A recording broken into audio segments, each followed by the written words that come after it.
everyone, welcome back to Beyond the Veil Tarot and Astrology. My name is Candice Marie. Welcome to our live Saturday night readings. Hope you guys are doing well. Thanks for spending your Saturday evening with me. Do me a favor, if you are new to my channel, make sure you hit the subscription button below so you're alerted as to when I have new content coming out. Stoked to be reading some astrology charts this evening for you all, depending on where you are. It could be evening, morning, whatever. It's Saturday night where I am. If you're new to my channel, we are doing readings on live Saturday nights. We alternate between tarot and astrology. Tonight is going to be astrology. There is a QR code right here. All readings are going to be by a minimum donation of $40 for one question about your natal chart, be that a certain aspect or something going on in your life. And we're also doing $65 for Synastry. So for me to be able to read your chart, I'm gonna need some information. I need to know exactly where, when, and what time you were born. So I need to know the AM and PM hour, the city, as well as the state or the country. And I also need to know the birth date. So please spell it out for me if you guys are watching in from other parts of the globe. I'm excited to do this. Hope everybody's doing well. I'm gonna give a couple of minutes for just the queue to kind of, people to see that we're online. What else? Let me say thank you to those of you guys who are level 2 and level 3 memberships. That's the beauty of being a member. You can support the channel if you like my content. There's several different levels. If you're level 2, you're gonna get a shout out. Level 3, you're gonna get a shout out, and you get a reading once a month during my live. So a big hi, thank you to Steve, Courtney, Claudia, Happy Mamacita, Deanna, Angela, Emma, Ezekiel, Susan H, Paula, Miss Fogel, Jackie, Angeli, Hera, Nancy, Phoenix, Jessica Martinez, Susan Wexler. You guys are the real MVPs. That list gets longer every single week. So, we're at the end of the month-ish. We've got one more reading that we're gonna be doing. It's actually gonna be a little bit different, but I'll talk to you guys about that in a minute. But if you are a level 3 membership and if you wanna get your reading, let me know. I'll get you in first before we get into the people who are already in the queue. So just give me a heads up, because I know sometimes you kind of hang around. And if you send me a payment on PayPal, just let me know if your name differs on PayPal than your YouTube name, just so there's no confusion. But I do have 2 people who are already in the queue. So if you are watching, let me get these names for you. I've got Amy, Carla, and Tonia. You are the 3. The way that we're gonna start doing this now, just because sometimes we have tons of people and we can't quite get everybody in, and I wanna make sure that we're able to give thorough readings within a specific time frame. We're going to do 10 readings. So I'm gonna start posting the link earlier on the channel. So if you wanna pay in advance to get a reading, you can reserve your spot. But once we hit 10 readings, then everybody else is gonna be on standby. So if we have time to keep doing more, if we can get more people in, but we're gonna guarantee that the first 10 people we're definitely gonna read for. Maybe at some point we can have it set up so you can see how many spots are left. So we've already got 3 that are being filled, and we'll usually, stop and do last call either once we hit 10 or once we've been reading for an hour. So what's up, Sharon? Hey, Zena. Hey, Rom. Welcome, Christine. Hey, Amy. Welcome. Sometimes people just want to hang out and they just want to listen to other people's readings, and they want to get some insight about how I do a reading. It's a great way to kind of get a little bit of like a mini reading and a sample of what you get in a one-on-one with me. And I guess now is a good time to let you guys know. So yes, we always do these on Saturday nights. However, I decided that on the 31st of July, so that's going to be next Sunday, not Saturday, next Sunday, I'm going to be doing sessions that's going to strictly be for the Mars North Node, Uranus, and Taurus conjunction. So just letting everybody else know, when I do that, it's going to be primarily focused on that. If you are a level 3 person, you want to get your reading, you're more than welcome to. I'm going to be sitting and trying to do as many readings as long as I can, because I know there's lots of people who want to know very specifically how it's going to affect their chart. I know not a lot of people can afford getting a full half hour or an hour long reading. So I'm going to be setting that up so that way if you guys have questions, we can read your chart. We can take a look at very specifically how it's going to affect you. Not general. We're not just going to look at your rising sign. I'm going to talk about the aspects that's going on in your chart and most likely how this triple super conjunction is going to be playing out. So if that's something that you want to check out, if you want to know how it's going to affect your chart, come join me, be here.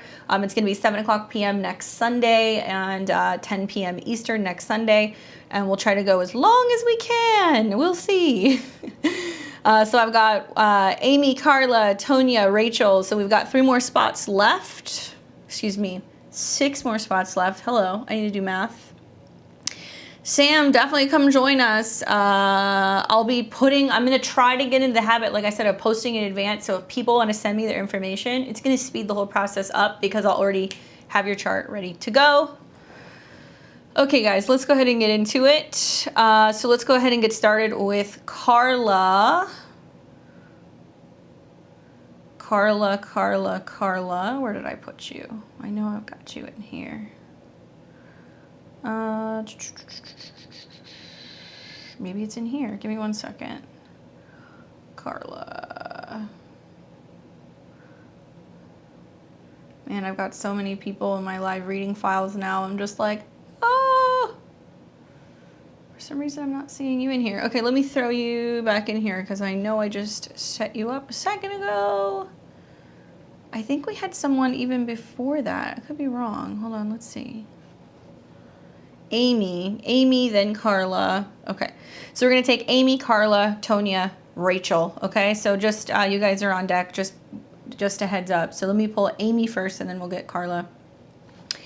So Amy, I've got your info here. 10/19/74, 2:11 a.m., and that was in Salem, Mass. So those of you guys who are new to looking at this, don't get overwhelmed. The inner wheel is the natal chart. The outer wheel is the current transit. So I'm looking at how the transits are aspecting depending on what she is asking me. All right, so Amy says, over the last few years, I've dismantled and rebuilt every part of my life except my career, which has been stable for the better part of 20 years. I really want to up and quit my teaching job for a work-from-home entrepreneurial gig that's not a sure thing. Does astrology support me making that change right now? Great question. Well, good timing. This is going to be a good example of the kind of readings that I'm going to be doing next Sunday for the Mars North Node Uranus readings.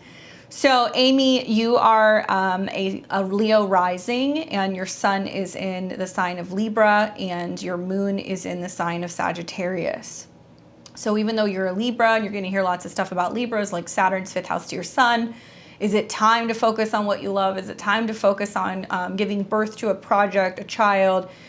Is it time to be self-employed? Okay, so 5th house, which is where Saturn is for Libras, Aquarius can be about that. However, you're a Leo rising. So here's where you can make astrology work for you. If you work with astrology by looking at turn this down a little bit, by looking at your ascendant, if you follow the horoscope for your ascendant, it's going to tell you what's most likely to manifest in your life. So I would encourage everybody to start learning more about astrology, to really see it in action, start reading your horoscope for your ascendant. Anyways, Leo risings right now, you guys are really having to push, and I mean like really hard, okay? A couple of reasons why. One, you've got Saturn going through Aquarius, which is hanging out somewhere, usually whole sign around your 7th house of relationships. It's about your partnerships. You've also got Uranus that's going through the sign of Taurus, which is going through your career zone. And it's all about making major radical shifts in your career. Now, Saturn and Uranus have been landlocked. We've been seeing over the last year Saturn square Uranus, where Saturn wants you to commit. So Saturn in your 6th house right now is saying, no, I'm committing to being of service. I'm committing to my daily routine. Uranus is going through the 9th and getting ready to come into conjunction with your midheaven. So the way that I see this is timing is everything. I could see where Mars is coming into conjunction with Uranus and you're like, that's it, I want to quit. But I wonder, this new gig that you're doing, what kind of a job is it? Do you mind me asking? Like, what kind of a business is it in? And secondly, do you feel confident that this is a business that either A, you are fully trained for, that you totally know how to do, because it's highlighting the Mars-Uranus conjunction in your 9th, so it tells me you may need training, there may be certification, there can be workshops and seminars and things that you could go to. It could give you more freedom to travel, right? That might be something that you enjoy.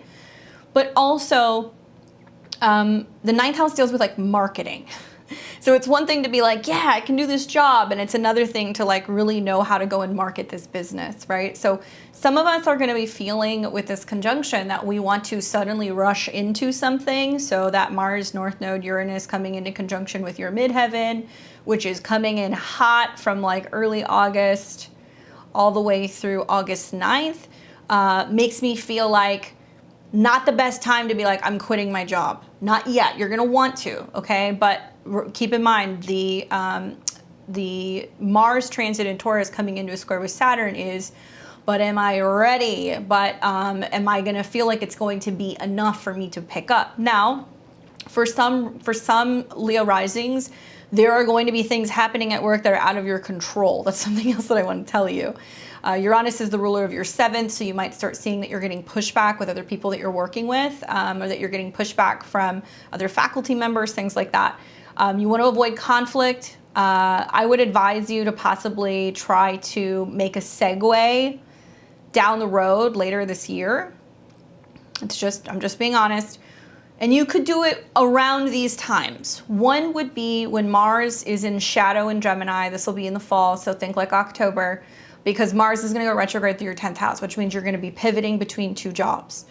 That's a perfect time as it's coming into a trine with Saturn that I feel like if you're looking at doing a launch closer to like this October period, when you have Mars in your 10th house of work in Gemini, which is about, it can be about teaching, it can be about coaching, talking to people, in a trine with the Sun and also Venus in your 2nd going into your 3rd house, which is about, like, could be about coaching or teaching. And it's in a trine to Saturn in your 6th. I read tarot, I'm a life coach. I've done it full time in the past, but not for a while. Okay, so I mean, personally, I would just say if you make the segue, if you really are like done, because a lot of Leo risings are right now, keep in mind it's going to feel like it's taking up until about October to pick up. Now you could say, all right, I'm going to keep my teaching position. I'm going to work on building out some kind of social media. I'm going to work on reaching back out to my clients, letting people know that I'm available. Certainly there's going to be a lot of business in things like tarot and astrology with the Uranus stuff that's going on. Jupiter's going to go there next year. So I look at your chart and I'm like, look, it's time to go big or go home. But you need to be prepared if you do quit your job in August that things may not really start to pick up until October. It could be a couple months before you're feeling that because the Saturn-Uranus squares are going to return. And I almost feel like you would benefit from learning how to develop marketing for your business. I also feel like it would be really good for you to start thinking about developing social media because I'm looking at Pluto in your 5th house of self-employment. And it's in a square to your Sun still, which is your chart ruler. So it's about speaking up and being like a little bit more creative and authentic. It's squaring Libra. So it's teaching you not to just feel like you have to tell people what they want to hear. There's going to be like a different tone that's going to come through in terms of how you're working with your clients. It may be beneficial to collaborate with other people because I'm looking at Mars going into Gemini. It's going to be trining your 3rd house, maybe doing some work with other people who can be recommending your services, who can be like healers and other things, and maybe like focusing on making some media with other people. So you're kind of building that solid platform as planets are coming into a trine with Saturn. So you feel like, okay, you've got enough of work to do. I'm never going to tell someone not to quit their job. Certainly there's like a lot, there's something about being like, okay, getting to that breaking point, but there will be consequences basically is what I'm getting at. And you don't want to be in a situation where you quit too soon and then Mars goes retrograde in your 10th house and you're like, wait, can I go back? Or can I get a good recommendation? Or can I do this? Because you may not receive that from your employer, unfortunately. And you may have some other people who are kind of like, how could you leave us in a lurch when Uranus comes into a square with Saturn? So hopefully that's helpful. Personally, I think you're going to do it one way or the other. All roads kind of suggest that come next year as both Jupiter and Uranus make a conjunction right around your midheaven next summer, that you are doing more of this work. But I wonder if it's going to be also publishing a course, if it's going to be teaching something, if it's going to be writing a book, because that Jupiter-Uranus conjunction is in the 9th. I have a hunch if you haven't already had a background in astrology, you're going to also be bringing astrology into your practice because that's like a wonderful time as those two come into conjunction on your midheaven and they trine Pluto to integrate into the kind of work that you're doing. Hopefully that's helpful. Good luck. I hope that that transition is swift, and if you have to Jerry Maguire your way out of there, it goes well. There's something very liberating about quitting your day job and becoming a full-time reader or, you know, healer or anything like that. It's like that's when you really make the commitment, you know? Hopefully that's helpful for you. Let me pull up Carla. Let's see if I can find her here because I had her and then there she is. Okay, so Carla had an interesting question. She has an election question. What would be the best to file/launch my new small business any day from today on? I was leaning to 8/1/2022. However, it seems wild around then astrologically. Dates that you recommend as the date. Manifesto time. Been there, done that. That's what kicked off my working for myself about 6-7 years ago. So yeah. All right, Carla, I hope you're good. I'm curious, what kind of a business is it? Hi, we've got another Leo rising. It's funny, Leo risings, I swear, you guys are about ready to like take over the world. Everybody's gonna be like, get out of my way. This is what I'm presenting to the world. This is your time, guys. Asking a good time to launch something. So you were asking about August 1st. Well, kind of similar to what I was saying to this last reading for Amy. You have Mars and North Node meeting. You're an earlier degree, so you're going to be a little bit more like, okay, I got to do it now. I have this feeling that being that it's conjunct on your Mercury, you're kind of ready to tell the world, like, yes, I'm ready for business. Keep in mind that when you start a business, that business chart is what you will always have. So we could get really technical with it. We could talk about the time. We could do all of that. Okay, so 2. So jewelry and catering. So which one is the one that you want to launch? I'm leaning towards, just to be honest with you, with some of those placements. I mean, both Mars and Uranus are right on your Mercury. Mercury's in Taurus, which is about business involving jewelry. It can be business involving money, business involving food. Specifically, though, that's at an 18 degrees. So that is more so towards being able to do catering work. I'm kind of like looking at this going like, I don't know if it's a good idea to do it right when that conjunction happens, because shortly after that, you're going to experience the square. So I would advise you to wait just a little bit longer until we come out of these fixed squares. If this is like signing the paperwork, you know, coming up with a name, launching it, like I can pick a much better time that's going to be a little bit more stable for you. Let's do something like when the sun is coming into a trine with the North Node maybe. And let's do something like the moon being in harmonious aspect to Saturn. I think that might be a better idea. So I'm looking at the sun in Virgo, Mercury is in shadow, so that's the other thing. Are you going back to this job, or is it something that you have already done? Like, are you relaunching anything? Maybe we'll do something like this. When Mercury's, I don't want to see a Mercury square. Where's Venus? Venus is in a square. I know that you want to do it sooner, but I'm going to tell you, like, I think this is worth waiting. That's just my opinion. I would wait until after the Kazemi, and I would do something like Venus trine the North Node. Mercury's still in a trine to Pluto. So something right around here. Trine Saturn. I like September 26th. I know it's a ways. I know that you're going to be like, I don't want to wait, but this is worth waiting for. You can start actually putting the business together. You can create the logo. You can do everything. But when you say launch, you could do one of two things. You could do this around September 26th because Mercury is retrograde in conjunction to Venus in your second. It's trine your midheaven. It's also trine Pluto. Are you making jewelry that has metaphysical stuff behind it? because it's in a trine to Chiron as well. Another option is you can wait until Mercury goes retrograde and comes into a trine with Pluto, and the sun is in a trine with Saturn. And another date that I would choose would be either October 11th or October 12th. Those are and I'm just like a stickler for like good dates, but that doesn't mean you can't start the process of setting up your business now, because a lot of what your chart is saying is that you're getting the show on the road and you're like, and I'm doing this. I just feel like whatever actions we're taking right around the conjunction, end of July, beginning of August, is already putting it in motion. And if you do decide to do it sooner, then you're going to use those dates that I gave you in September to kind of like reintegrate and organize the business. If you're going to make jewelry with that Taurus midheaven, do make things that are gold. I mean, obviously everybody's going to have their own preference, but because your midheaven is at a 17, that's like flashy, that's really creative, that's stuff that's going to kind of be glittery. It's like a Leo degree. So try to do stuff revolving around gold or things that would be worn on the chest.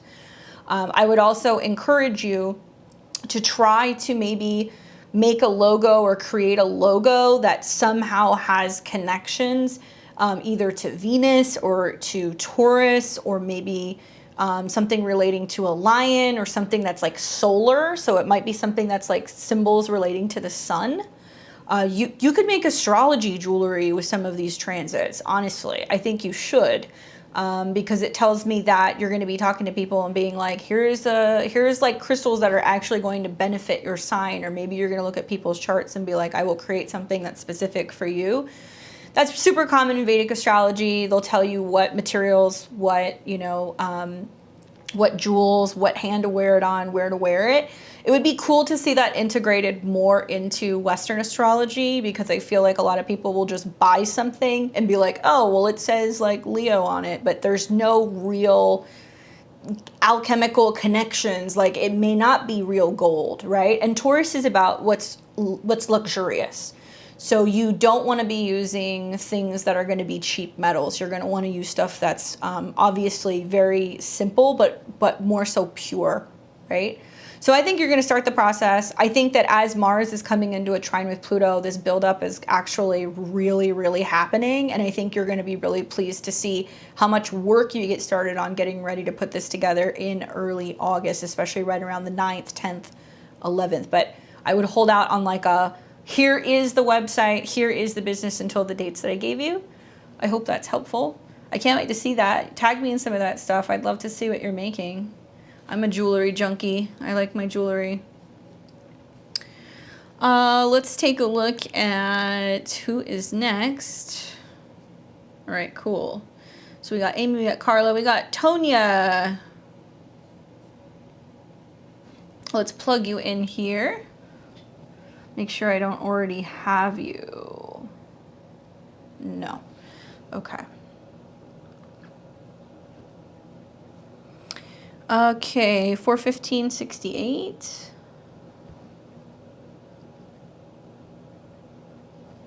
And that's going to be at 2:40 p.m. in Minneapolis, Minnesota.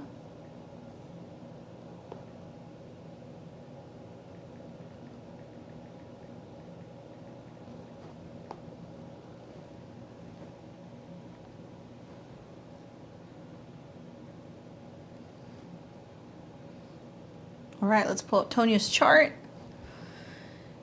Okay, house goes live on the market 8/6. How will that go? After it sells, I plan to buy an RV and live in it, traveling the country and starting a new business. Lots of change. That sounds like a blast. Selling the house. So home and your house itself is going to be a representation of your fourth house, which is Jupiter. However, physical things and things that you're selling and other people's money is going to more so deal with second house, which is your possessions, eighth house, which is what other people pay for. You're getting your house on the market at a really good time before things get a little hectic. Looking at Jupiter in conjunction to your Venus is interesting, because Jupiter is the lord of your fourth. It's opening up your third, so you're choosing for a home on the road. Now, Jupiter is stationing right now. So have you not gotten the RV yet? Is buying the RV going to be dependent on selling the house? Is that the plan? If that's the case, I think Jupiter stationing is really strong. I think that you may find that there could be a sale of the home when you see like either a Mercury trine Jupiter. So I'm wondering if you've posted it, has there been interest? Or something like maybe a Sun trine Jupiter might bring somebody who's interested as well. That's looking like around, well, you're not even posting it to the 6th, so I got to go from the 6th forward. Not then.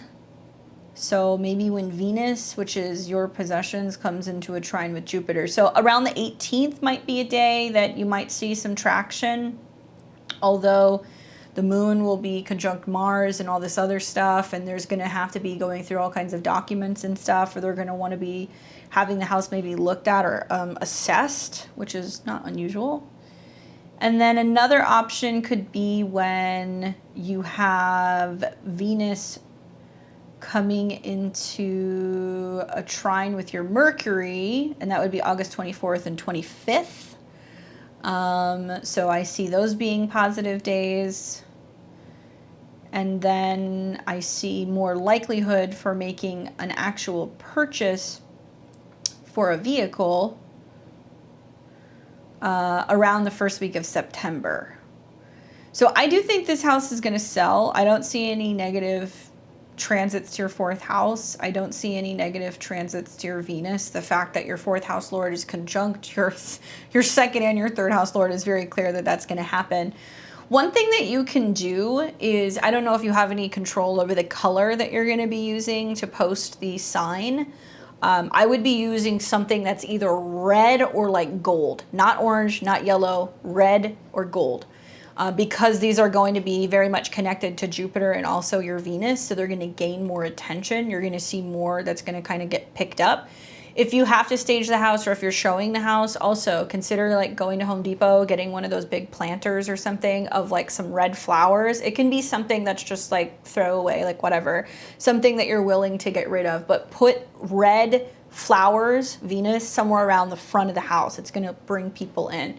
You can also do something like use like cinnamon incense, or you can use like cinnamon diffusers, or you can do, yeah, I would use that, because that's also going to be, I'm just thinking of things that are associated with Aries that you can have when people are walking through and looking at the house, right? And make sure everything is like open.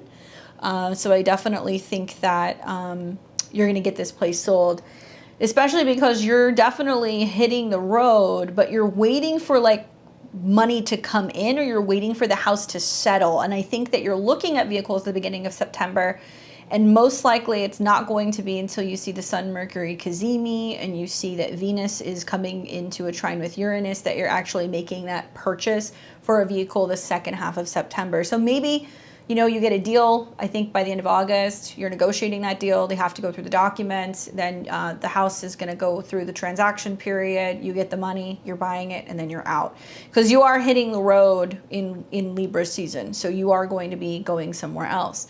One thing I will say is that you are gonna start having eclipses that are taking place in your 3rd house, which is vehicles, and later this year when you have like a solar eclipse there, I would just make sure that you're thoroughly keeping an eye on it and you're maintaining it, especially anything in relation to the oil, because, you know, Scorpio deals with oil, but also anything in regards to just making sure that it's cleared out. Like if you're buying an RV or something that's like used, make sure that you're doing the transmission flushes, make sure that that is all taken care of so you don't have some vehicle issues around those eclipses at the end of October going into November.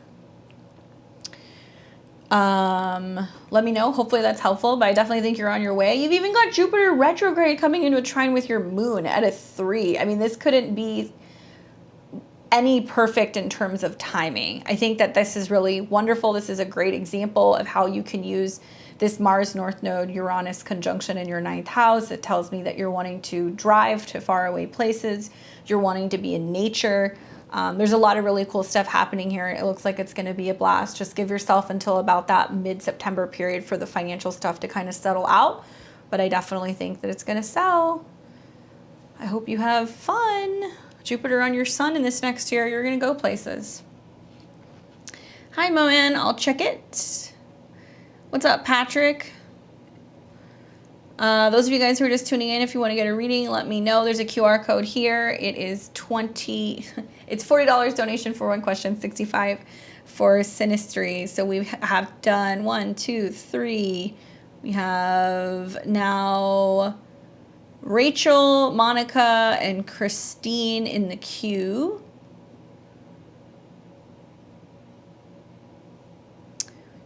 Three, 4, 5, 6. So we've got spots for 4 more people. So let's see what is up with Rachel. Let me plug your information in, Rachel, unless I already have you. 51689. I got a couple Rachels in here. No, I do not have you. So let me plug you in.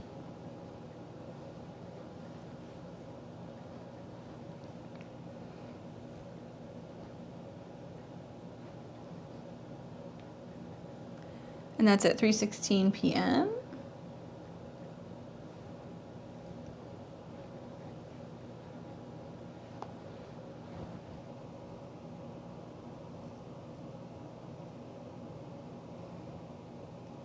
All right, so that's giving you a 0 degrees Libra rising, and your sun is in Taurus, and your moon is in Libra. So you're asking questions about being in a relationship soon.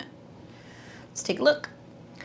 So you got a couple of really cool things that are happening here. The thing is that the chart seems like it's being pulled from all different directions. So relationships are always going to deal with like that 3 o'clock hour where Aries is. Jupiter is going through there. So being a Libra rising, right? Having Jupiter really expanding and bringing you the opportunity to get the gift of new relationships, it's very likely. We need to see a positive transit involving either your natal Mars or transit Mars. Well, you've got Jupiter getting ready to go retrograde. It's stationing in your 7th. One thing that I would watch for as a Libra rising is it's possible that you can hear from people from the past. If you don't want them, send them packing. You don't need to do that. It's important to hold space for the right person to come in as you're going through this transit. Now, in the midst of what's a very positive transit, Jupiter in the 7th, happens every 12 years. For a woman, it can be an indication, if there's the right configurations, that you're going to meet somebody who could be long-term relationship material.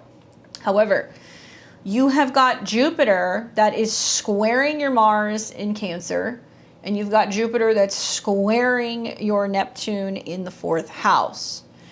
So with that being said, my concern is that you got somebody coming in really quick, right? Aries, very quickly, fast. That seems to like not make sense with your schedule. You're kind of like, oh my God, how can I figure this out schedule wise? Jupiter square Mars just makes you really emotional about wanting a relationship, and it makes you feel a little impatient. And Jupiter square Neptune is going to bring up this theme of like, oh, am I going to find the right person? Is it going to happen? Like, can I trust them? And then it's also in opposition to your moon. So there's this activation going on right now of all your cardinal stuff. And that means that you can be really hypersensitive. But also it's trying to get you to do work in 4 different areas. Let me read what you're saying. I want a relationship. I want to be someone who's ready for deep connection. I was seeing a guy, but I asked to be more exclusive. He wasn't ready. At the time I was seeing someone in the past. Okay. And wanted to reconnect. I feel like I've been there before. I want a real relationship. Okay, so anybody who's not ready, you know the drill. It's just, nope, sorry, this is what I'm looking for. Nope, sorry. Because Jupiter in your 7th says that you want commitment and that you're looking for like a legally binding union, like marriage. And also it's squaring your Mars in Cancer, which means you also want to build a home with somebody and you want to feel supported. I'm 0 degrees Libra rising too, and I've got the same squares to my Jupiter in Cancer and the same squares to my 4th house Capricorn stellium, and I'm like a hot ass emotional mess. I didn't think it was going to be this bad. So just keep in mind that as Jupiter's going retrograde, it's going to ease up a little bit, and I have a feeling that when Jupiter squares Uranus, people from the past still might come back. You don't have to go there, but you're going to be meeting people who are literally going to live in other places. Okay, you got Venus in the 9th house, so come on. You've also got in this chart a Mars retrograde that's going to be taking place that will be going back and forth over your Jupiter. Now, you are now 33 this year, right? If my math is correct. So that means you're in a 10th house year. So when you're having transits that are either going through your 10th house, which has been this last month, or eclipses, right? So think back to what happened at the end of April, beginning of May, those trigger you. So you really need to pay attention to when there are eclipses going on. So we had one here around April 30th, and that brought up something in regards to like, oh my God, do I feel safe? Do I feel secure? Like I need more from another person, not just in terms of money and resources because it was in Taurus, but like looking for intimacy and stability on a psychological level. And there's a lot going on right now that's triggering whether or not you feel secure and you're looking for stability. Then you had another eclipse here. And this one was right on top of your sun. So you had a full moon lunar eclipse around your birthday. That's basically kicking off a brand new year, saying everything you're going to do this year is going to be really big. It's really important for you to be paying attention to the next set of eclipses now. So that will be at the end of October.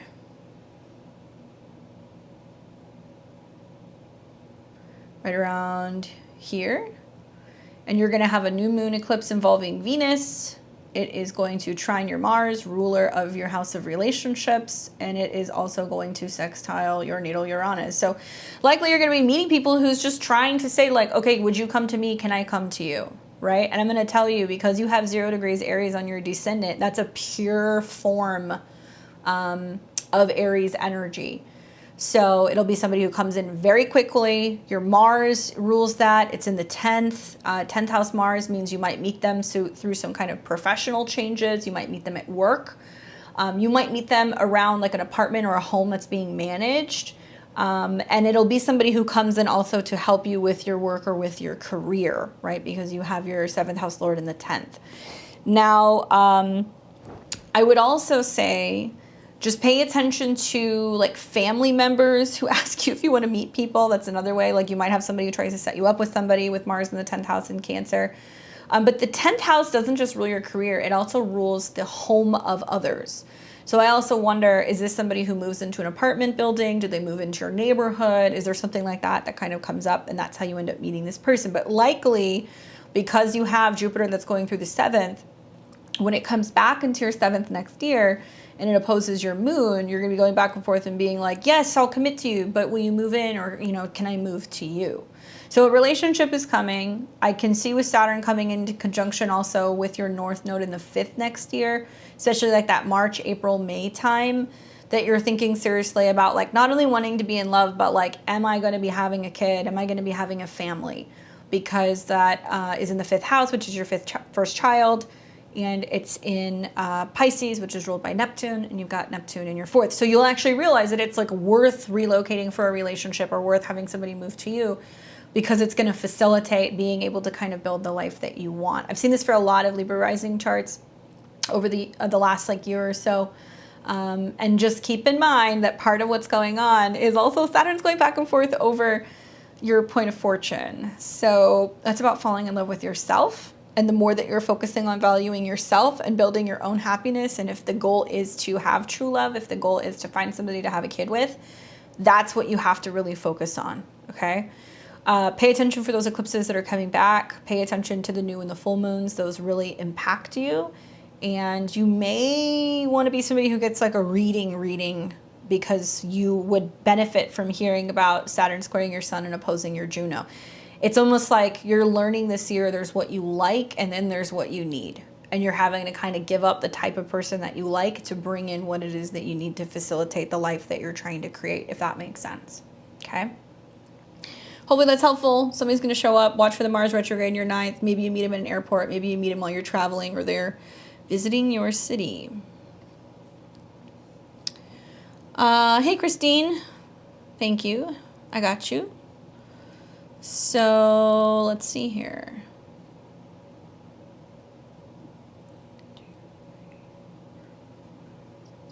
I got you, Christine Wall. I'm assuming that's you. So we've got Monica up next. Let's plug your info in, Monica.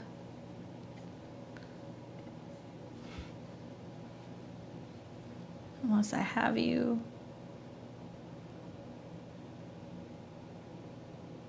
No.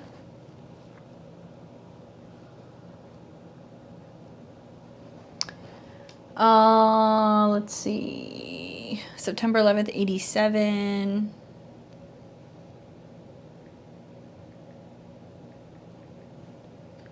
And that was at 321 Cleveland, Ohio.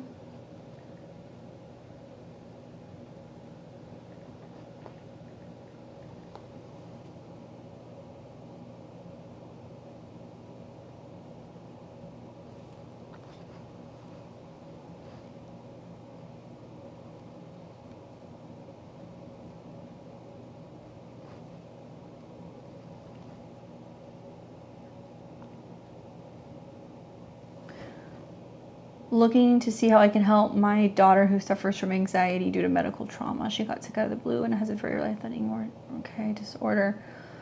Okay. All right, so I need to look at her chart. So let me change this then. Sorry. And that is March 16th, 2018. And that's at 11:34 a.m. Was that a.m. or p.m.? It just says 11:34. I'm going to assume that's a.m. because you did the other one in that format. Okay, so let's look at her chart.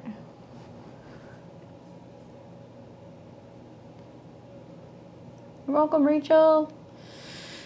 Okay, so Moanne, this is your daughter's chart. So she's Scorpio rising, sun in Pisces, and moon in Pisces.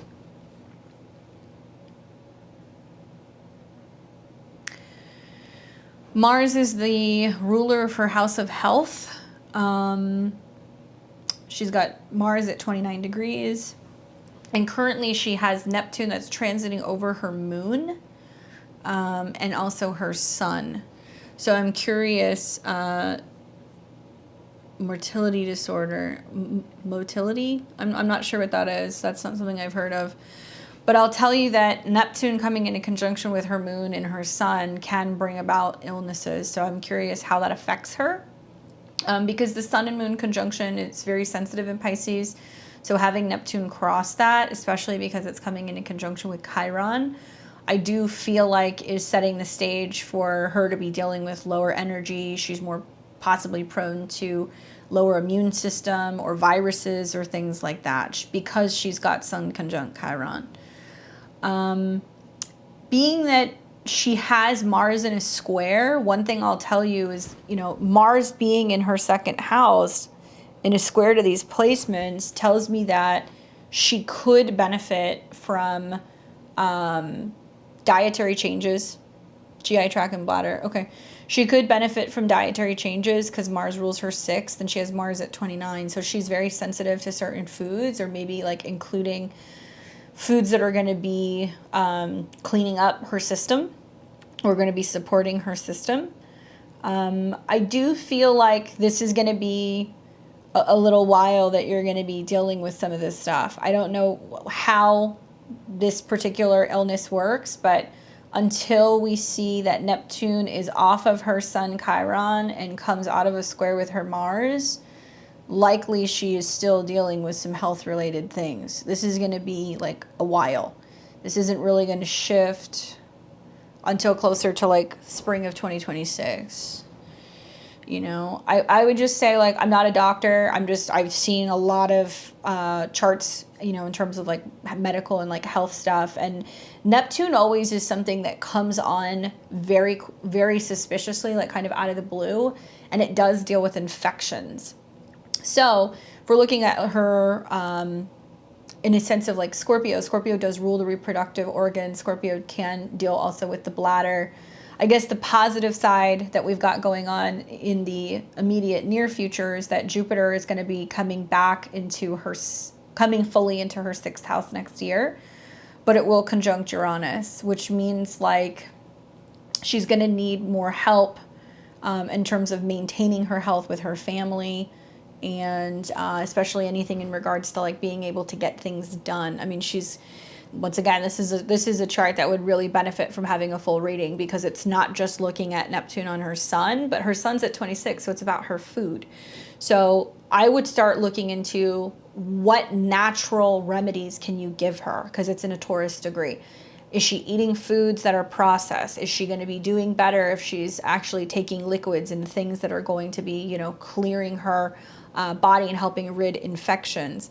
I don't know what you know about like the bladder, but if you're constantly having infections, there can be a film that's on the bladder. And I've seen this for like a lot of Scorpio risings, and they can get reoccurring bladder issues until they really treat that in particular. And it's not something that you can just take with medication, because if you're taking antibiotics over and over and over, it's going to build up like an immunity to that, and that film is going to sit on the bladder. So you actually want to look into like what natural products can you be taking that's going to go in and start fighting that ahead of time. But she is very prone to infections with Neptune on, I think, her sun and on her moon. And I feel like this is about her mom being like, what can I do? How can I help her? How can I make sure that she's able to sleep through the night? How can I make sure she's got everything that she needs? Because you are her mother, being the moon. And as Neptune is sitting on her sun, it's going to be harder for her to take care of herself. Obviously, she's, you know, just barely, 3, 4, will be 5 years old. So this is also going to be really challenging, revolving around the themes of like making sure that she's, you know, properly changing her clothes, that she's keeping herself clean, things like that, because this is all like Neptune stuff. IV nutrition wanting... Yeah, I mean, because you have Jupiter that's going back into Pisces, and it's going to be around her Chiron and her sun, she may start doing more like liquid diet. That's kind of the feeling that I'm going to get. She's going to start doing more of a liquid diet, but this will take several years until you have, I think, Neptune off of her Chiron. And I would be concerned about any infections that could affect the brain, which is the moon, or the heart. Because we know, like, once you're constantly getting sick, an infection gets into the blood or it gets other places. So I know that you're really on top of it, but you really have to be on top of it and make sure that nothing is starting that could potentially spread to other areas.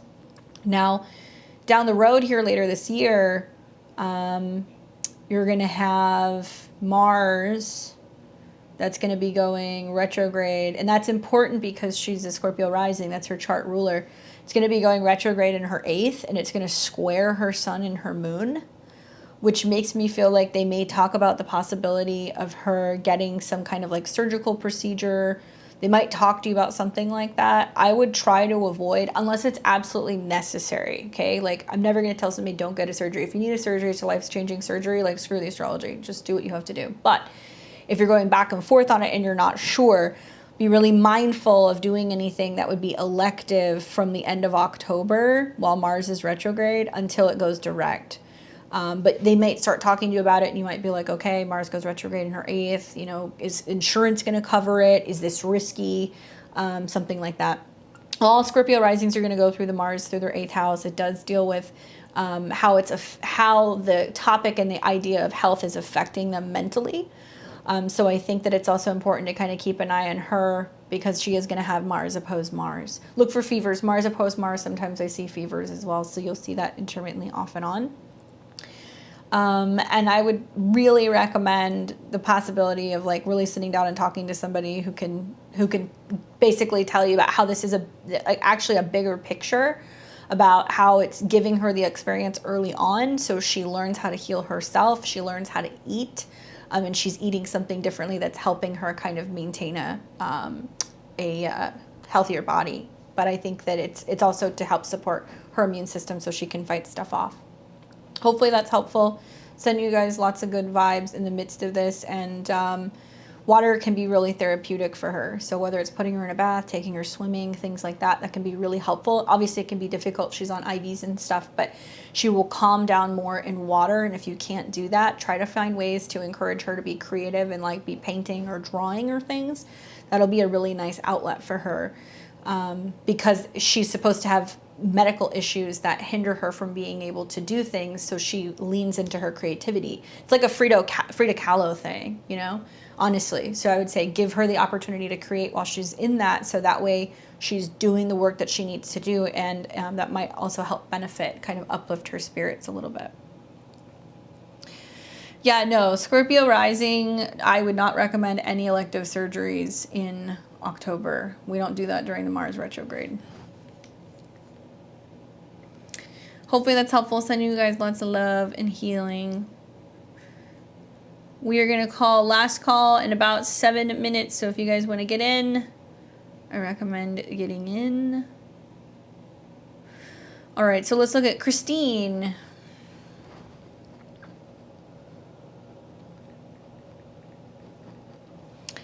And let's see. So we got 2 people that we're looking at. Christine.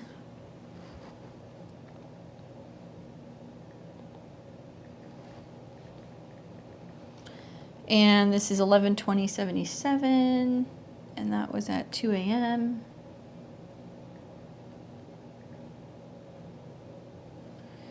And that was in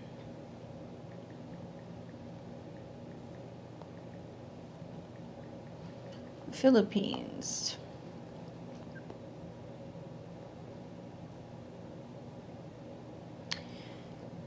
$11/20/77.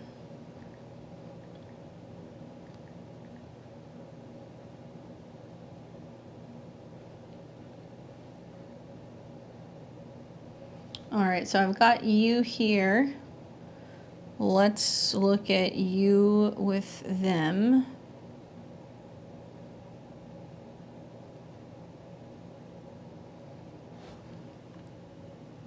Did I lose you? Where did you go? Was it joy? What did I put that under?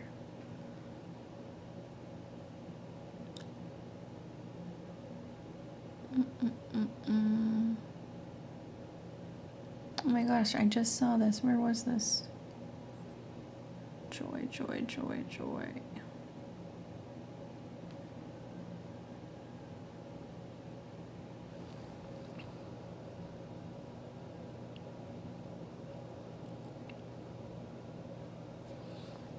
Give me 1 second, sorry. I got so many joys here. No, I just lost it. Okay, let me plug you back in. So, 11/20/77.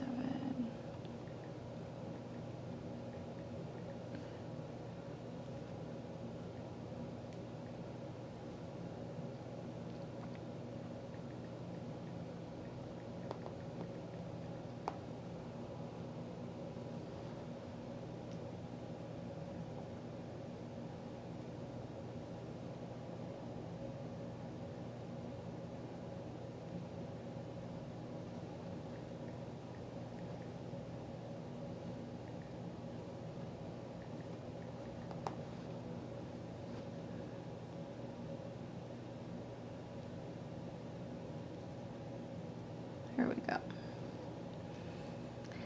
See if we can find you now. There we go. All right, so we're gonna do a synastry with you and Gary, and that was at 5/23/55.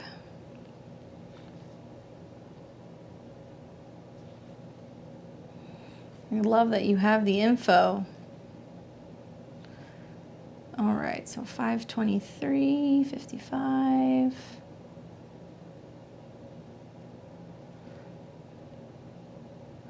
And the time is 4:57. So that's like 2 hours ahead of me. 257. So that should be a Scorpio rising. If you looked at his chart, just want to confirm.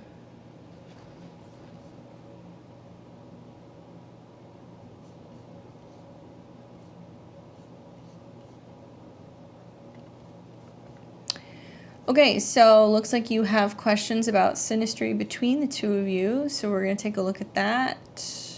Just got you Iris and Stephanie. You guys are the two that I have.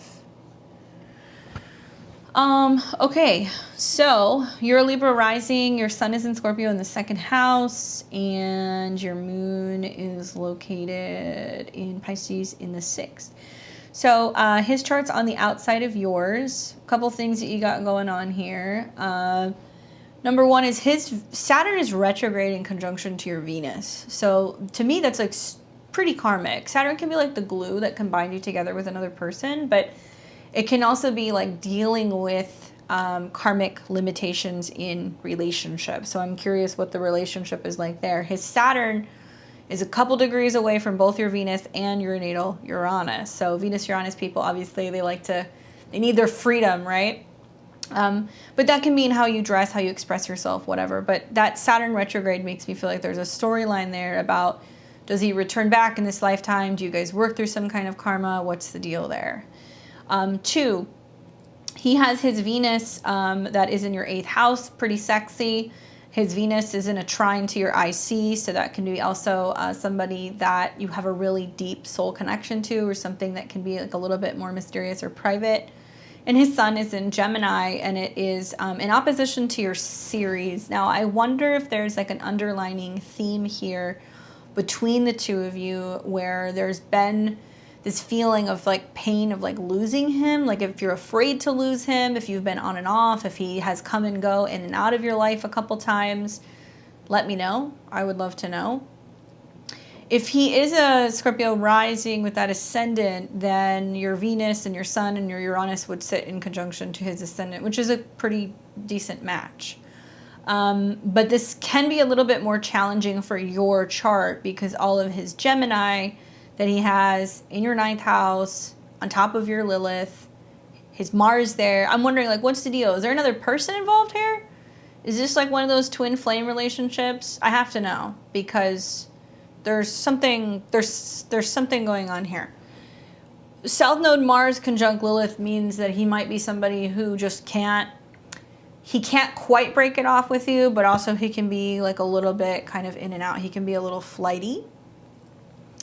A lot of Gemini in this chart, and it makes oppositions to, you know, your Neptune, to your Mercury, and in a way it can be hard for you guys to like relate, right? Oh, having trust issues. Okay, is this your husband, or is this somebody that you're just in a relationship with? I didn't quite catch what you said. Send a payment, store for me for our marriage relationship and our financial situation. Okay, so I mean, you will have, in a couple months' time, Mars, which rules your husband, go retrograde through all of his placements in the 9th.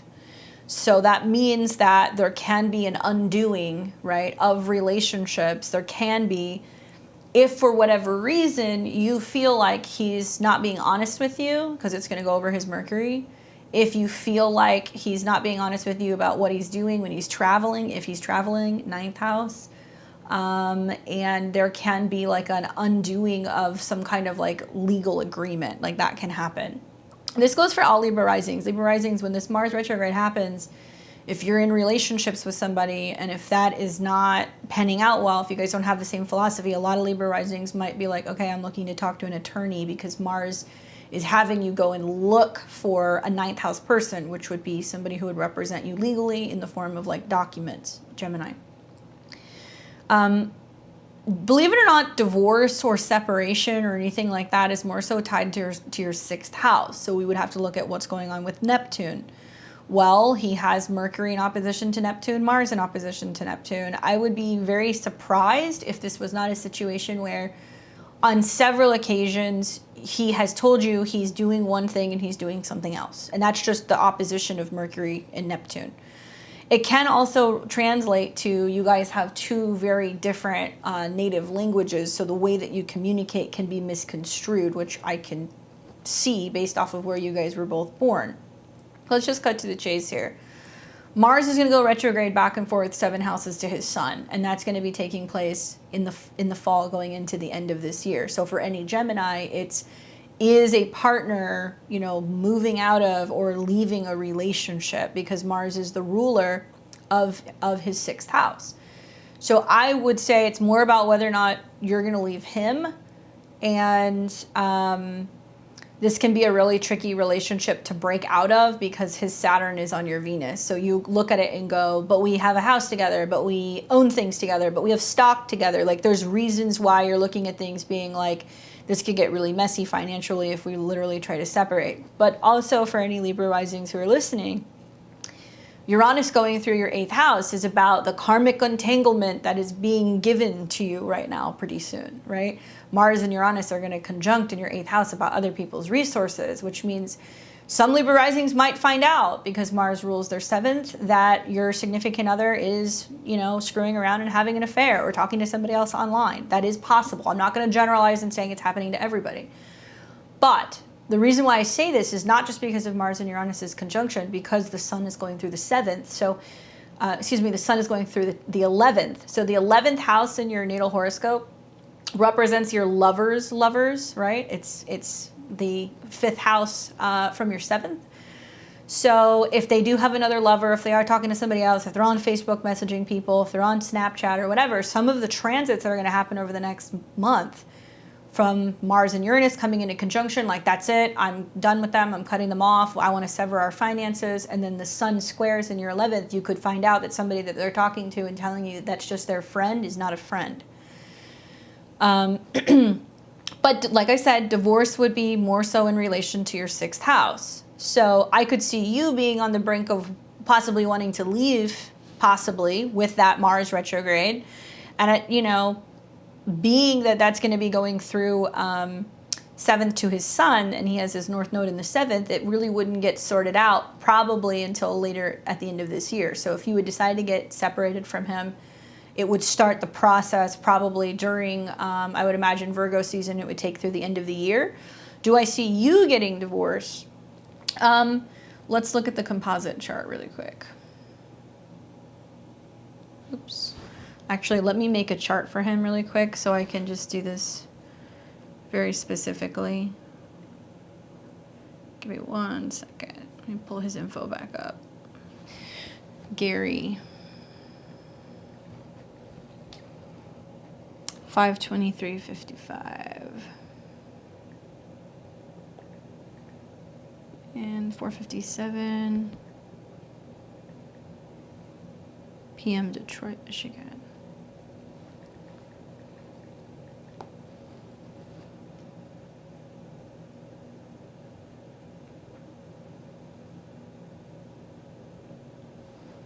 Okay, Joy, Gary, composite chart. Together, you guys have a 15-degree Libra rising. You have Jupiter going back and forth over your descendant here pretty soon, and you're going to have Jupiter coming back into your 6th house in conjunction to Neptune. So that's an indication, possibly, here. And like I said, it wouldn't be till like around Virgo season. So yeah, you would approach talking about this more so like, you know, the end of August through September going into October. The good thing is that with Jupiter's in your 6th house, it does make me feel like you could get assistance if you decided to go through a separation. And the other thing that I'm seeing here is that you guys have Uranus coming into an opposition with your guys' Neptune. So if there has been dishonesty, that might shake out here pretty soon. And that's in regards to spending money. If you looked at credit card statements, if he's spending money on other people, if money's going missing, really pay attention to this now through August 10th, because the Mars-Uranus conjunction suggests that there's going to be something going on about what he's either doing, 8th house. So where he's spending your guys' joint resources, if there is somebody else that he's having sex with, if he is keeping secrets. But I think inevitably, to be honest with you, and I'm just kind of like honest, I'm just going to be between the eyes. If you're getting the impression there's something up now, by the time Saturn starts coming into an opposition with your guys' composite sun, especially if you think either other people are involved or if he's being dishonest about something, you may ultimately go through a separation at some point around the 2025 period anyway, because Saturn, the North Node of Neptune, will oppose your guys' sun, and you're going to have Pluto getting ready to come into conjunction with your Venus, and your Venus is at an 8. So I'm not trying to kind of like, put you on blast here, but yeah, having kids. I mean, Saturn's in the 5th house right now, so you're not wanting to separate because of children. But if it wasn't children, it would be investments, it would be stock, it would be something else. And with Saturn in the 5th house of your guys' composite chart, square Neptune and square the nodes, the question is, are you staying because of the kids? Because if that's the case, then really addressing the problems in the relationship, especially in regards to happiness and also in like intimacy. Like if this is a composite chart and you have Saturn going through the 5th, square Neptune and square Uranus in the 8th, it's like, are you guys making time to go on dates? Are you guys making time to be spending time with each other away from the kids? I just tell it like it is. This isn't a terrible chart because you have your chart ruler Venus in the 4th, trine Saturn in the ascendant. So that definitely will keep you guys together like glue. You have a 7th house moon, which is also wonderful for relationships. But you have all of these planets in the 12th house and you have a 29-degree sun, which tells me like there's going to be this fear of like what's going on behind the scenes, Can I see if he's cheating in his chart? I can see if it's possibly happening. People have free will. Like that's the one thing I always tell clients. I can see a lot of stuff in a chart, but sometimes you'll see things that should be happening and people choose not to do that. So I always have to preface that.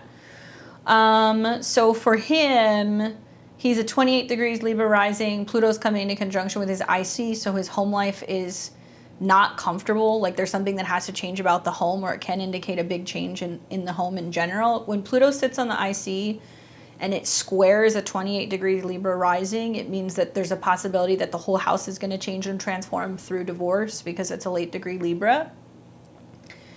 And for him, lovers would be more so connected to Neptune. And Jupiter's been in the 5th house, but likely it's like talking to somebody through video chat or looking at pictures or pictures that are being exchanged. And that Jupiter Neptune conjunction is in a square to Mars, 7th house. So he would be concealing it, and it could or would be with younger people, right? This is really tricky because also Pluto is in the most southern part of his chart, square Neptune, which means he's lying to himself. He's deceiving himself. And stuff's going to start coming out about what he's hiding and whether or not he's just putting on a good act and being a good partner, or if there's something else that's going on. I'm going to tell you that this chart makes me want to, quite frankly, like pee my pants looking at Mars retrograde in the 8th, because Mars rules his wife. There's eclipses going on in his 7th. And being that Mars is going back and forth over his south node, it means that he's got somebody who's searching and looking for who he's talking to, what he's doing. And if he gets caught, you're going to nail him. And with Saturn in opposition to his Pluto right now, he's feeling like a really heavy responsibility and almost like what he might feel is like a burden in relation to home. And he may not feel totally thrilled with what's going on with his career, or not totally thrilled with what's happening. So he's more so looking for attention. I'm not justifying it, but just letting you know. And until he has a really gnarly Mars transit, which is that Mars retrograde back and forth over his Mars and his south node, that's about somebody catching him either on a computer or on a phone in a conversation that he's having with another person. I don't know if this has been a problem in the past, if he's had issues with infidelity, but I look at all those planets in the 8th house and I'm like, yikes. Likely there is like sexual interactions with people, whether it's just through conversation or text messages. It can be people that he works with or people that he says are just friends, especially coworkers or people that he's met through work. I hate to say that, but It's kind of clear as day in his chart. And Pluto's coming into, you know, an opposition with his Jupiter Uranus. I mean, it literally means like the rug's about to be pulled out from underneath him. And you can wait, but for many people right now who are like, oh, I don't want this thing to happen, or I have a feeling this thing is happening, or it's not the right time yet, the Mars-Uranus stuff is just going to kick it into overdrive right now. And then when Pluto comes into a square with the nodes in summer of next year, it's going to happen like inevitably. And I'm just being honest with you. Being somebody who had the Pluto square, who had the square to my ascendant and my descendant, I wasn't married, but it was the same thing. You know, it was like, I feel like something's going on, is something going on? I don't know, should I say something? And then it kind of blew up. So it's very unlikely that you're going to catch him, though.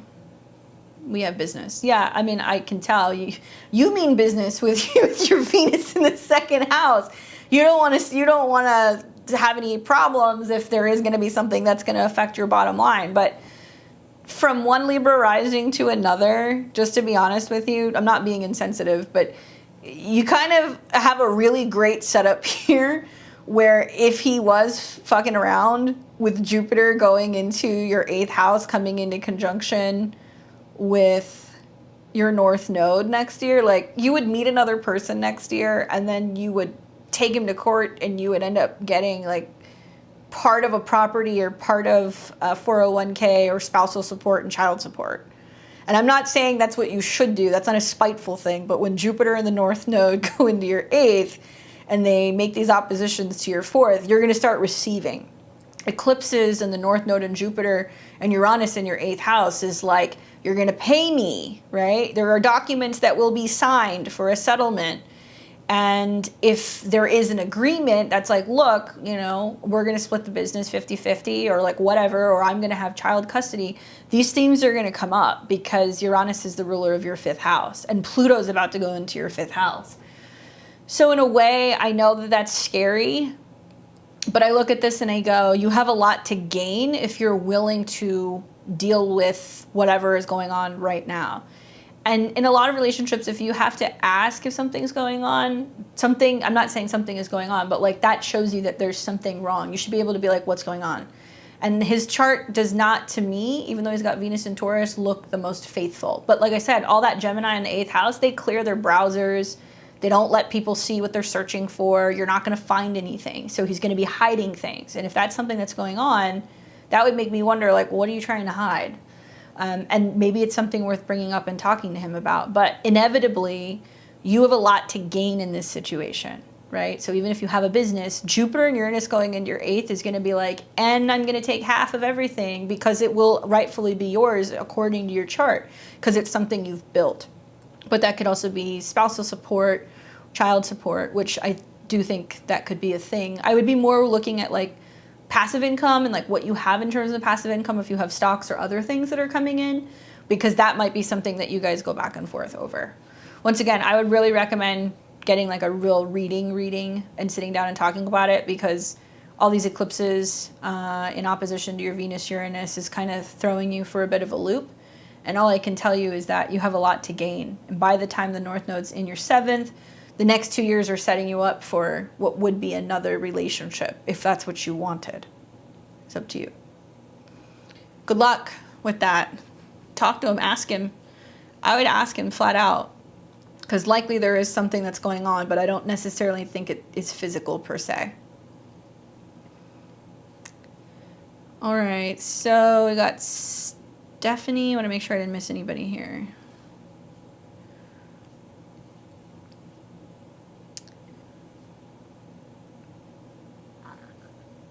Okay, so we've got Stephanie really quick, and then Iris.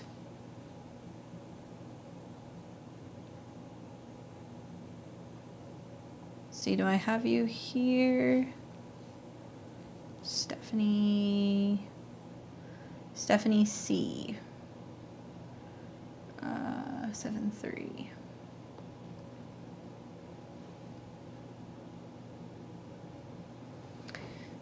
What's a good launch date for permanent makeup and lashes? Looking into training to start up grants. You actually spoke of the idea a couple of months back. I thought about it because I previously done lashes and found faith in myself. Okay. Awesome. Exciting. Oh, here we go. Another Libra rising, 29 degrees. You guys can buy drinks at the bar together. And yeah, Christine, I do. Yeah, it would be next spring.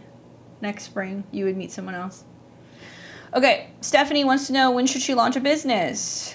Business is ruled by the sun. We've got Jupiter that's slightly squaring it. Let's do something. Man, when I say launch, guys, so like if you want to launch something, it doesn't mean that everything has to be ready. Astrology is like the moment that something is conceived. So my advice to you would be on July 28th, right after the new moon, when we have that sun and moon in your 10th house in a trine to Jupiter, and it's also in a trine to your north node, I highly recommend like going and getting like a website or coming up with the name and just creating the website, creating an email, maybe even just ordering business cards. So you're like, okay, universe, this is the astrology that I want. I love that Venus is conjunct your sun. I love that it's a new moon phase. Yes, you've got Mercury square Uranus, but it means you're suddenly telling the world, hey, I'm back open for business. So I think that's okay. And that trine is super magical. So if you can do something in 5 days, just start the process, because that's a good time to start it.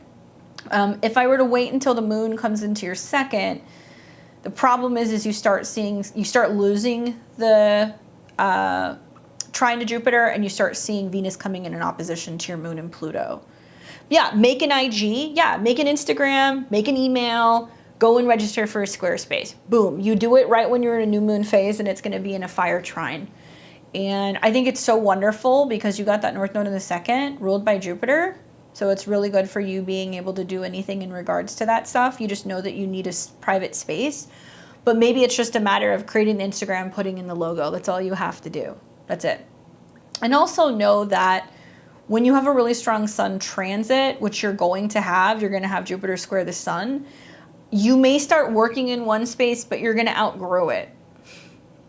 So Jupiter coming back into your 6th house of work looks like it's going to be really great for you in the new year, but you're going to start outgrowing it. So if you rent something small, if you're working out of your house, like whatever you're doing, just keep in mind that you're going to be like, oh my God, I need to hire another person, or I need to expand. And that's something you'll be dealing with the spring of next year. And I also think that the goal, yeah, you can do it at home for a little bit, but I can see that you're gonna feel like you need more space in the new year.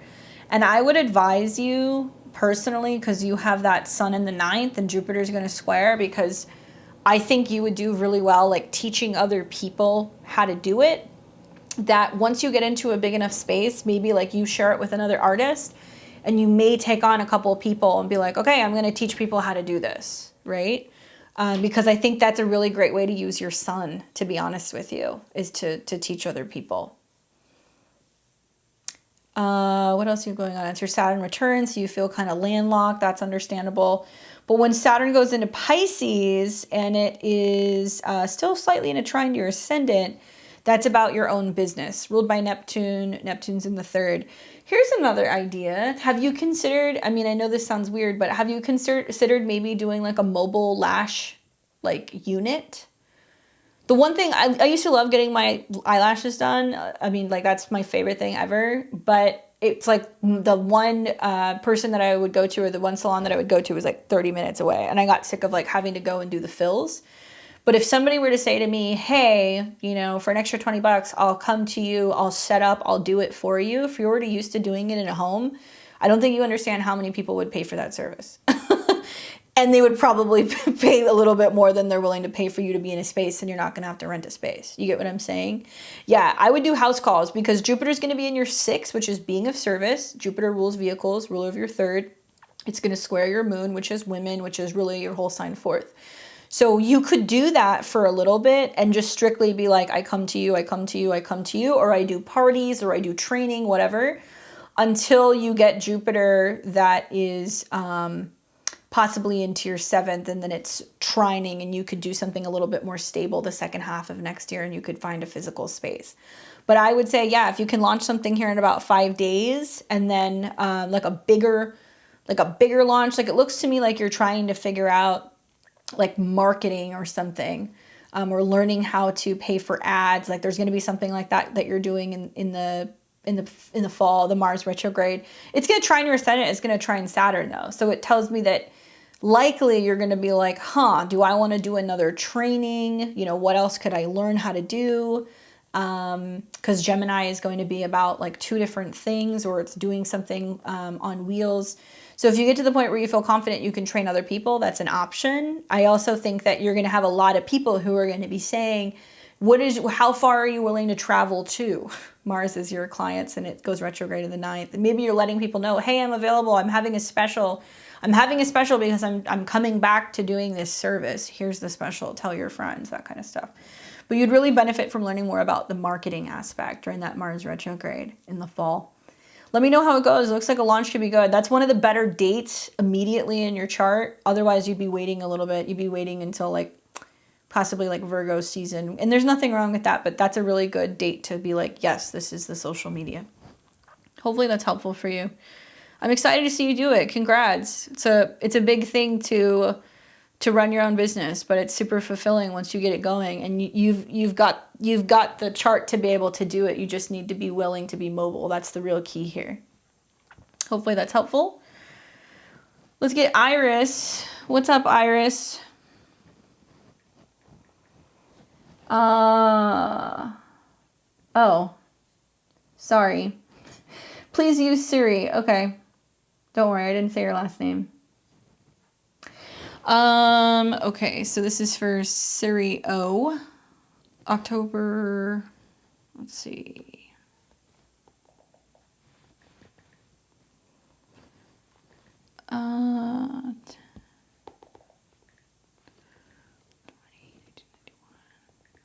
And that was New York, 8:06 a.m.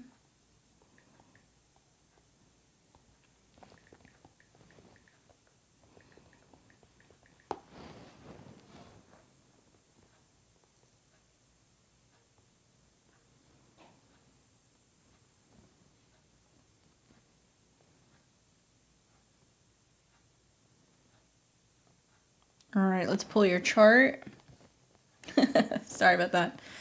Scorpio rising, Sun in Libra, Moon in Pisces. Right before July, my apartment was broken into. I had to move out of my apartment due to this very suddenly. I'm in a temporary place. I need my own space again. Do you see another move-in within the year? Do you think that move will be next year? Well, first of all, I'm sorry to hear that. That sucks. That really is super agitating for a Scorpio rising to have your space broken into. Here's one thing that I would say to you. I don't know where you're living, but you have Pluto getting ready to come into conjunction with your Saturn, okay? So for a Scorpio rising chart, even though your Saturn is not technically in the 4th house, it's 0 degrees, your 4th house starts at 13. As Pluto gets closer and closer and closer to your Saturn, you're going to start looking around going, do I even want to stay in this apartment? Do I even want to stay in this neighborhood? Is this a good idea? Pluto is crime. Saturn deals with your local environment. So if it's not a neighbor breaking in, stealing a gadget or stealing something, it could be somebody who breaks into a vehicle, somebody who steals a bike, you know? So I'm just being honest with you that this is kind of symbolic of Pluto getting really close to your Saturn. So really I would be looking at, is this the neighborhood you want to be in? Do you want to stay in this neighborhood? Because I do feel like there is a possibility, there is an option for you to move back, but you may still be dealing with the same riffraff bullshit, you know, like in this part of wherever you're living. 2, you also are going to see that Uranus is coming into an opposition with your Pluto involving Mars. So I want you to be really careful.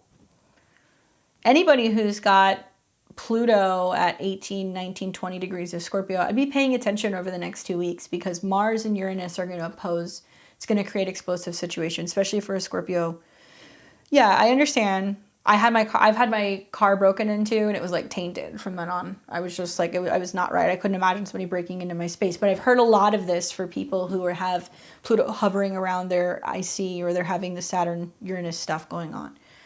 If this were me, I would really recommend looking at another place to move. Now, I don't know how long it's going to take for things to get fixed, but it does seem like the full moon that's coming is going to definitely give you an indication of what direction you're going in.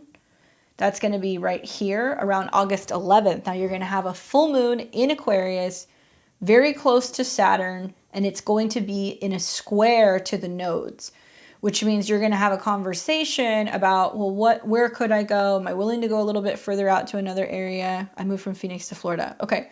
Am I going to stay here? Do I go back home? Likely you're going to make a decision there. I feel like depending on what your landlord is telling you, it is possible that they're going to say to you like, well, if you don't want to finish the lease or whatever, they can be a little aggressive. There's a lot of aggressiveness in this chart for the next 2 weeks. I would start with asking them, you broke your lease. Okay, so did they give you a hard time about it? This is just like such Saturn Uranus stuff. You're not going back. Okay, cool. So if you're not going back, then I would say you have got Saturn in a trine to your sun, ruler of the 10th. I'll leave the lights on so the doors. And I would do that too. You have an opportunity to definitely get a little bit better situated, but I think with Saturn going retrograde in the 4th, you're looking at returning back to somewhere you've been, right? So whether this is like another neighborhood, if this is another state, things like that. I would also say, no, moving out swiftly. Yeah. I think that, unfortunately, you may experience some turbulence with other people. And whether this is because Uranus rules your 4th house of home and what's around the home, Uranus is in the house of others, Taurus is possessions, and it's opposing your Pluto. It's, it's setting off something that's making you really like paranoid and suspicious, super common, and like not trusting of other people. This will calm down once you get to about the 3rd week of August. But personally, I would say it looks like I think you're going to stay in Florida, and you don't really know if you're going to like move until you have a Mercury retrograde. That's going to be in your 3rd house, and this is going to be happening around January. Now, when Mercury goes retrograde, you might have another person, you might have a new goal for your home life. Maybe you're talking about moving in with another person. And like moving and getting situated is going to be a lot better planned and situated in the new year. So if you can go home, like, listen, this is also Saturn, okay? Saturn being in your 4th house, it goes retrograde, it brings you back home. It's going to bring you back home because of a crisis, because of a death, because somebody needs you. It wants you to go home for some reason. So if you can go home, may not be what you want, but go home. And know that when Saturn goes direct, and when Saturn is getting ready to start moving into Pisces, and I think when it's trining your ascendant, that January through March, April period is like much better for a move. And I think with Saturn, which rules your 3rd, trine your ascendant, you're going to have a move. But I have to tell you, there are eclipses and Jupiter going into your 7th. So I don't know what the deal is with like living with family, getting grounded, but it's almost like you're buying some time until there's some romantic development in your life. And then you may be considering moving in with another person, because you're going to have Jupiter, Juno, Uranus all in your 7th house, and it's going to expand and give you the opportunity to be living with another person. Jupiter Uranus is big. It's like somebody who goes, let's buy a house together, or I have one, move in, let's develop it together, let's like decorate it. So there's something like that that's going to be kind of happening. A lot of late degree Libra risings, like 27, 28, 29 degrees. If you have Pluto on your IC and your whole inner world is changing, and then Saturn's retrograding through your 4th, you go back home. That's what you do. And likely, a lot of you guys are going back home because it's karmic. There's something to work out there that you're going to learn, and some reevaluation of a relationship that you have with one of your parents, basically. But Scorpio risings have a lot to gain. And you're in the finale of Pluto square your sun, by the way. So this is also kind of really helping you, Siri, in regards to fully figuring out and developing what it is that you want to do for your career. Yeah, you didn't speak to your family. Well, Saturn's going to bring your ass back. And I'm going to tell you something. Next year, when Pluto goes into Aquarius and it's on your Saturn and it's a square from your nodes, that's a time to really pay attention, because it's going to bring up some really heavy topics in regards to a significant family member, like an older relative, unfortunately, who may transition. Like, I'm not God, but I'm just honest. Pluto conjunct Saturn in the 4th makes me feel like somebody will transition, and like you're there for family throughout that process, because an older elder may transition. Now, it can be like an uncle or a cousin or a great uncle or a great aunt, because Saturn's actually technically in your 3rd. And so it's gonna totally change the way that you are with family. And you're gonna be like, I'm glad that I was around and I had this time. And it might actually bring people together. So you have to go home for some reason. And Scorpio risings, every 7 years of your life, 5 to 7 years, your life dramatically changes. You look different, you go through some kind of trauma, you relocate, you're in a totally different relationship. It's like you die and you're reborn every 5 to 7 years. It's just a reoccurring theme.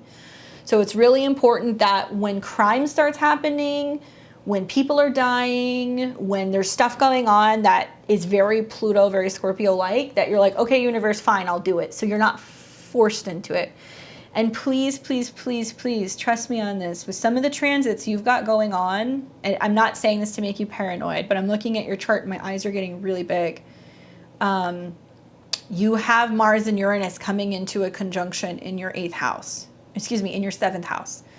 So from, let's say now, okay, today's the 23rd, so let's say now, but really pay attention to the first 2 weeks of August, all right? Mars rules your 6th house of accidents. Uranus rules your 4th house. You could have had a problem being in that house. There can be still some kind of squabble, or the landlord saying, you're going to pay for the paint, you're going to pay for this, you're going to pay for that. Like, don't have any problems with people. Take it slow. Pay attention when you're driving. And you are more predisposed to having issues with crime as Uranus and Mars make an opposition to your Pluto. So have a cat claw in your purse, or have mace, or have something where you're feeling like you're protected. I'm not saying this to scare you, but just trust me on this. Like, more may come about.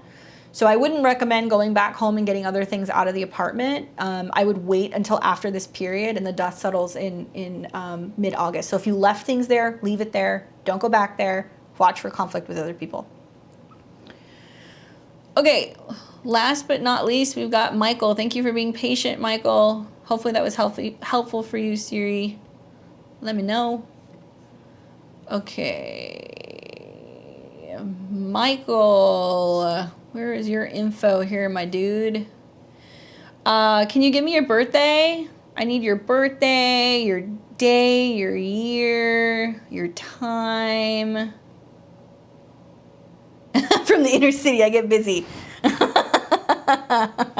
They don't want no smoke with you, huh? Thank you. All right, Michael.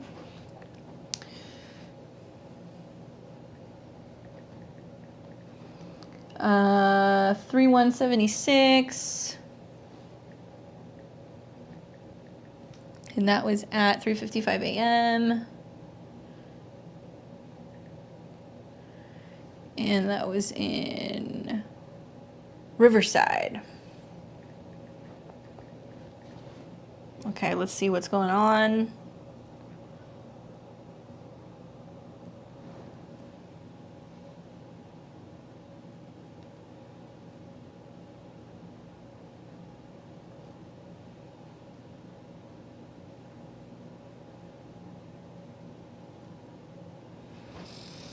And your question was, can you help me with this? What direction be the remainder of this year between my business and relationships? All right, let's see. Well,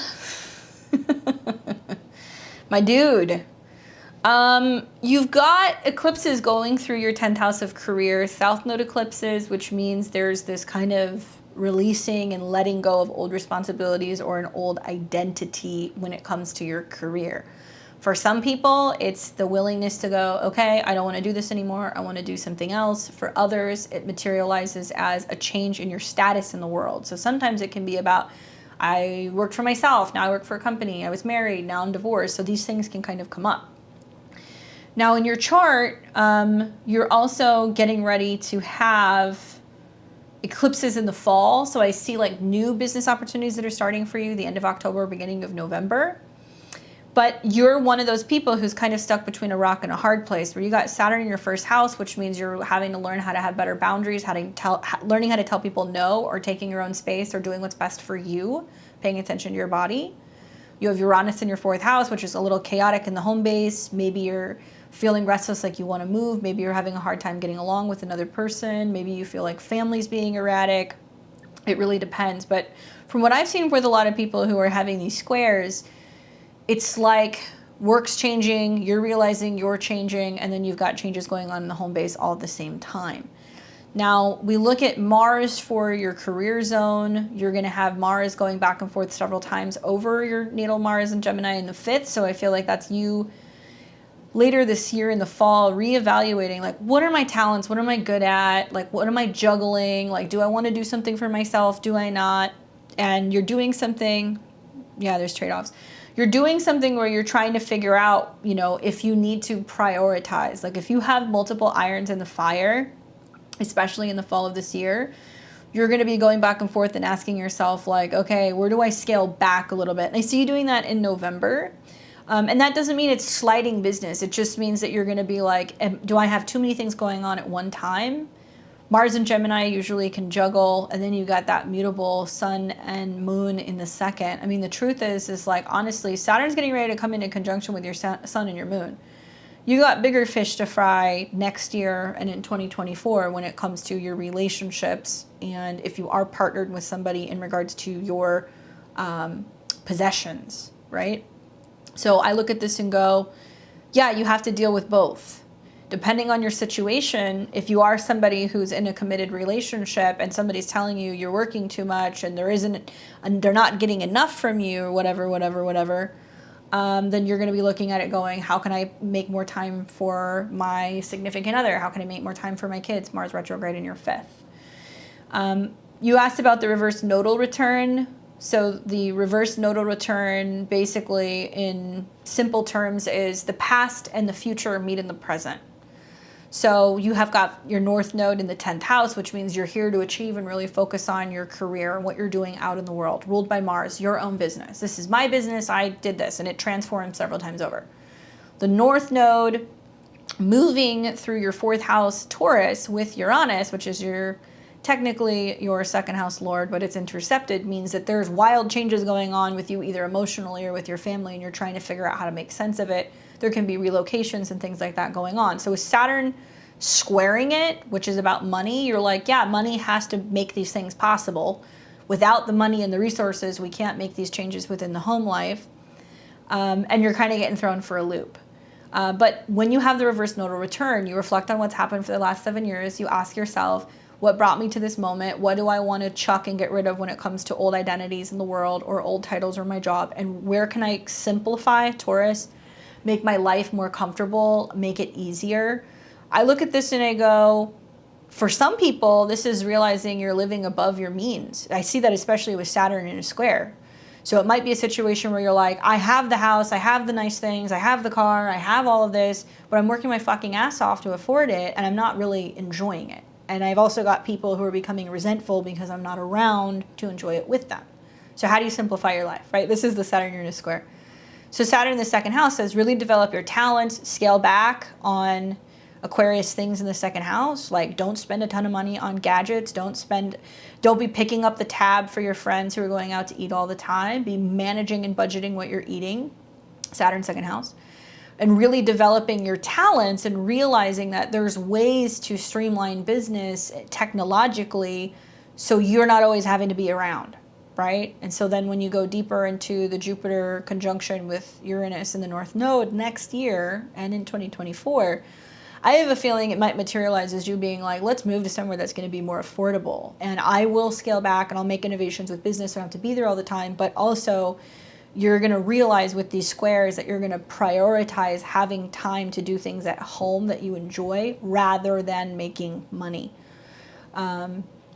second house, fifth house squares, you gotta love them, right? I'm having those right now too. So you start kind of realizing like, wow, I would rather be doing something I enjoy doing. So why am I working so much? Okay, I gotta kind of cut my spending. Look for new hobbies and talents that are going to appear. You're going to be seeing that in September, October, November, because all of that's going to trine Saturn in your first house on top of your Venus and your Mercury. And you're going to realize like, I could do this other thing, or I could make this change to my schedule, and like, you know, I'm bringing in income in another way. So I'm not always feeling like I'm working all the time. And you have a lot to gain, my friend. I would say if you live somewhere, I don't know if you're still in California, but I've said this to anybody who's got Taurus on the IC. If you still live in California with that Mars North Node Uranus conjunction, make sure that you have extra food. Make sure that you're prepared if there's an earthquake. Make sure you have a plan with your family and your loved ones in the off chance that Mars Uranus conjunction is literal. And you know where you're going, because that's going to square your Mercury, right? So it's about preparedness and crisis. And a lot of what's going on here for a lot of people with these transits is they know they're supposed to be making changes, but when this conjunction happens, it's going to bring about crisis. So I've seen sometimes Mars-Uranus conjunctions is like, oh my God, there's a forest fire. You know, be careful with fire. I'm not saying this to scare you. Be careful with fire.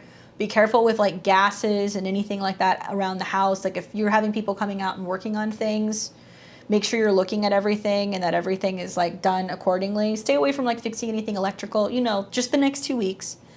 And you're going to see that there's going to be something that's a little bit chaotic happening around your home. That's natural. So if you know that you have brush on your property, you know, I don't know if there's earthquakes in Idaho. I have no idea. But something like that can be happening that's earthquaking, shaking, literally or figuratively. And I think for you, it's you realizing like, we don't need these things. We're going to make this change. And you're really upgrading what it means to feel comfortable. And I think also it's going to be about communal food and gardening and like growing, because it's Taurus. So maybe there's going to be like hobbies that start up where you're like, no, we want to grow food. We want to do this. We want to do that, because it's technically your whole sign fifth. Really, it's in your fourth. So there's going to be some drive to be focusing on preparedness and security.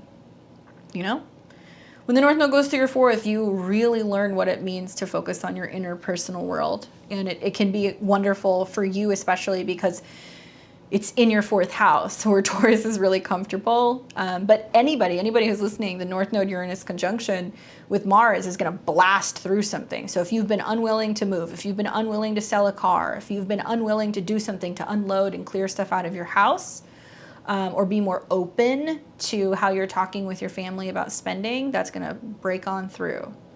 Yeah, dude, start that garden. It's going to be really nice when Jupiter shows up there, because you're going to have an abundance of food. And I don't think a lot of people realize what direction the world's going in here pretty soon. So if you're in a space where you can do that and also possibly be able to kind of teach other people or share with other people or help other people, that's so incredibly important. And look for that new moon eclipse that's taking place, new moon solar eclipse that's taking place around the end of October. That's technically going to be in Scorpio, so it's in your 9th, but it's going to be close to your 10th. So that's kind of setting the stage for new, fresh things in regards to work. Relationships, you got Pluto going retrograde in opposition to your Saturn.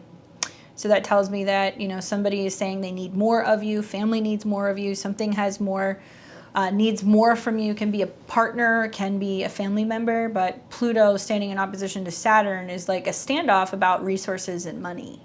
You know, and just know that, you know, you're almost done with that Pluto opposition, but inevitably, like I said, the nodes will move to square those degrees, and that's going to be next summer. And when that happens, if you have been having relationship issues, this could be the tipping point, the July-August period of 2023, when they square each other and Venus goes retrograde.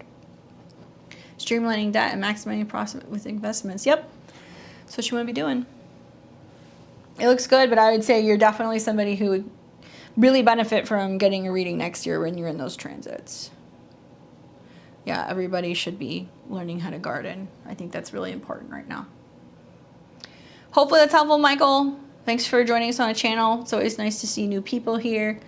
Guys, that was a wrap for the evening. I appreciate you guys watching, commenting, interacting. It's always great to see you here. Tomorrow morning, I have a brand new astro weather. It's going to be out first thing in the morning because I'm going to be teaching classes.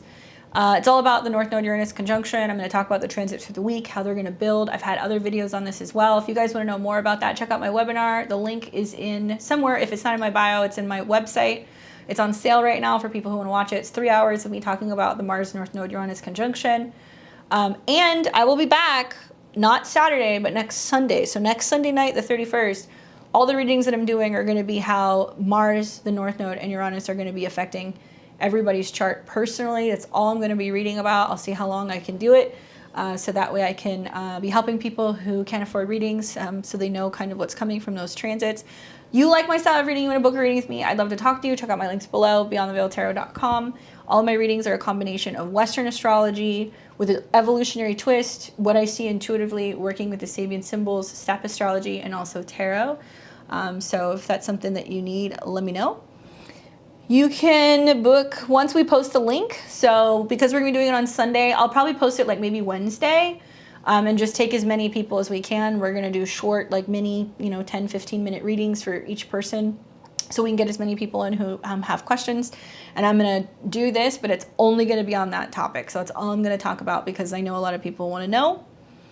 Otherwise, thank you guys for joining me on Saturday night. I'll see all of you very soon. Enjoy the rest of your weekend. Take care.